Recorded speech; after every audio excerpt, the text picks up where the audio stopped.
বিগত বৰ্ষত মৰিগাঁও জিলাৰ লাহৰীঘাটৰ পৰা 6খনকৈ বিদ্যালয় নদীত যা গৈছিল আৰু মই য'ত উপস্থিত আছোঁ মই বৰ্তমান উপস্থিত আছোঁ মৰিগাঁও জিলাৰ ঘোঁৰাগাঁও ৰাজচক্ৰৰ অন্তৰ্গত লেঙেৰী গাঁৱত আৰু এইখন হৈছে এটা 200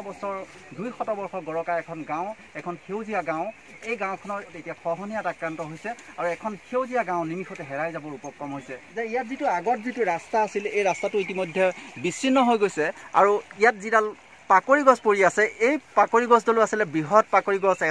এডাল ঐতিহ্যপূৰ্ণ গছ হিচাপে ইয়াত চিহ্নিত হৈ আছিলে প্ৰায় 200 বৰ্ষ গৰকা এই গছডাল ইতিমধ্যে আজি নিশাৰ ভিতৰতে বাগৰি পৰিছে আৰু বাগৰি পৰাৰ পাছত এতিয়া এই গাঁওখনৰ যি ঐতিহ্যৰ এটা মাইল স্তম্ভ ইতিমধ্যে বাগৰি পৰিল ইয়াত এই প্ৰাথমিক বিদ্যালয়ো ইতিমধ্যে এই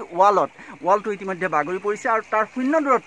শূন্য দূৰত্বত আছে এই বিদ্যালয়খন আৰু এই বিদ্যালয়খন বাগৰি যাব কিন্তু অতি পৰিতাপৰ কথা যে বৰ্তমান সময়লৈকে কোনেও ইয়াত পৰিদৰ্শন কৰিবলৈ অহা নাই তেওঁলোকে এই অঞ্চলটো চাবলৈ অহা নাই ফলত এই স্কুলখন ইয়াৰ পৰা এই শূন্য দূৰত্ব আছে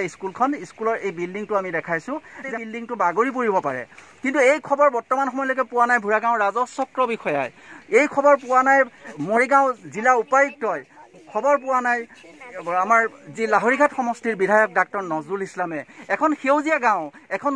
অতি ঐতিহ্যপূৰ্ণ গাঁও 200 বছৰ গৰকা এখন গাঁও এতিয়া নিমিষতে হেৰাই যাবলৈ হৈছে এইসকল লোক আমি প্ৰাগ নিজৰ দৰ্শকসকলক দেখুৱাই আছোঁ এইসকল লোক নদীখনক বুকুত লৈ তেখেতসকলে আতংকিত হৈ পৰিছে এইসকল লোকৰ মাজত এক আতংকময় পৰিৱেশৰ সৃষ্টি হৈছে তাৰ পৰা পোনে পোনে মই এজন লোকৰ ওচৰলৈ যাবলৈ বিচাৰিছোঁ আচলতে কেনে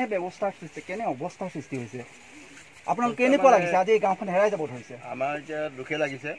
এতিয়া ব্ৰহ্মপুত্ৰৰ বাঁহৰ মুখত যেতিয়া আমি পৰি গ'লোঁ কৰি যোৱাতে আমাৰ ৰাস্তা ঘাট গোটেই গছ বগাই আৰু আমাৰ যিটো নেকি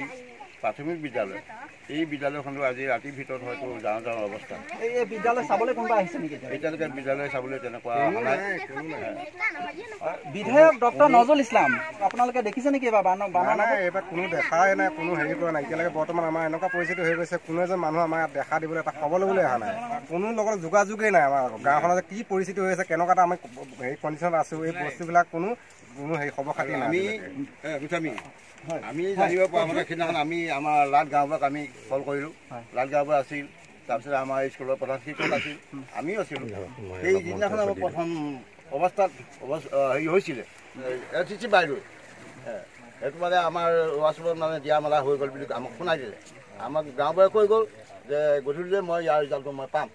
তো আজি কপুটিটো আমাৰ কোনো এটা আমি খা খবৰে নাপালোঁ এই বিদ্যালয়খনৰ নাম কি আমাৰ লেঙেৰী প্ৰাথমিক বিদ্যালয় কি ক'ব আজি কি ক'ব এটা বহুত দুখৰ বিষয় কথা হৈছে কি আজি আমাৰ ডক্টৰ নজৰুল ইছলাম লাহৰীঘাট সমষ্টিৰ বিধায়ক কিন্তু তেওঁ 25 বছৰ ৰাজত্ব কৰিও এইখিনি আমাৰ গৰাখহনীয়া সমাধান কিন্তু কৰিব নোৱাৰিলে ৰাইজে বহুত আশাবাদী আছিলে বিজেপি চৰকাৰৰ ওপৰত তেওঁলোকে আজি 4 বছৰ ৰাজত্ব কৰিও আজি 4 বছৰ দিন আমাৰ যিটো মাথাউৰি আছিলে মাথাউৰিটো নিৰ্মাণ কাৰ্যত সম্পূৰ্ণ কৰি নেদেখালে ইয়াৰ পৰা যিটো সোণদুবাৰ পৰা আমাৰ যিটো নদী আমাৰ ব্ৰহ্মপুত্ৰলৈ গৈছে যিটো মাথাউৰি চিগাৰ পৰা ইয়াত মানুহবিলাক এনেকুৱা অৱস্থাত আছে আজি এটা খুব দুখৰ বিষয় যি কৰোণাময়ে আমাক যিটো অৱস্থাত সম্পূৰ্ণ ভাৰতবৰ্ষৰ লগতে বিশ্বক চিন্তিত কৰি ৰাখিছে সেইটো সময়ত আপুনি নিজে দেখা পাইছে যে মানুহ 1 মিটাৰ 2 মিটাৰ ডিষ্টেন্সত দূৰৰ কথা মানুহ ইয়াতে এনেকুৱা পৰিৱেশত থাকিব লৈছে গৰুৱে মানুহে একেলগে জীৱ জন্তুৰ লগত একেলগে থাকিবলগীয়া কৰোণাতকৈ এতিয়া যিটো খহনীয়া এইটো বেছি আতংক সৃষ্টি কৰিছে আপোনালোকে দেখা পাইছে যিখন স্কুলত আমি এতিয়া পঢ়া শুনা কৰি পেলাই আজি আমাৰ প্ৰয়াস আজি 35 বছৰ চলি আছে আৰু এডাল আমাৰ গছ আছিলে পাকৰি গছ এডাল এই গছডাল আপুনি দেখা পাইছে নিশ্চয় এই গছডাল প্ৰায় আমি গম পোৱা মতে প্ৰায় 200 বছৰ ওপৰত হ'ব গছডাল সেই গছডাল আমি সৰুৰ পৰা দেখি খেলা ধূলা কৰিছিলোঁ এই গছডালৰ তলিত কিন্তু সেই গছডালো অতি যোৱাকালি সন্ধিয়া সময়ত জাহ গ'ল পানী আপোনাৰ বৰালি মাৰি ৰাস্তা সংযোগী সম্পূৰ্ণ বিচ্ছিন্ন হৈ গৈছে মায়াং পাবগৈ পাৰে মায়াঙৰ পৰা আপুনি চন্দ্ৰপুৰ বিভিন্ন ঠাইত যাব পাৰে আপোনাৰ সংযোগী পথটো একদম সম্পূৰ্ণ ভাঙি এতিয়া মানে আপোনাৰ ক'ব গ'লে 30-40 হাত মান আমি গম পোৱা মতে পানী কিন্তু এই মুহূৰ্তলৈকে জিলা প্ৰশাসনৰ পৰা লৈ কোনো এজন ব্যক্তি আমাৰ ইয়াত আহি পেলাই দেখা দিয়াহি নাই আমাৰ বুজ লোৱা নাই আমি এইটো কাৰণে খুব মানে ৰাইজে খুব হৈ পৰিছোঁ যে আমি কোন চৰকাৰ মানে চৰকাৰ আহে আৰু যায় কিন্তু আমাক কিন্তু সমাধান নকৰে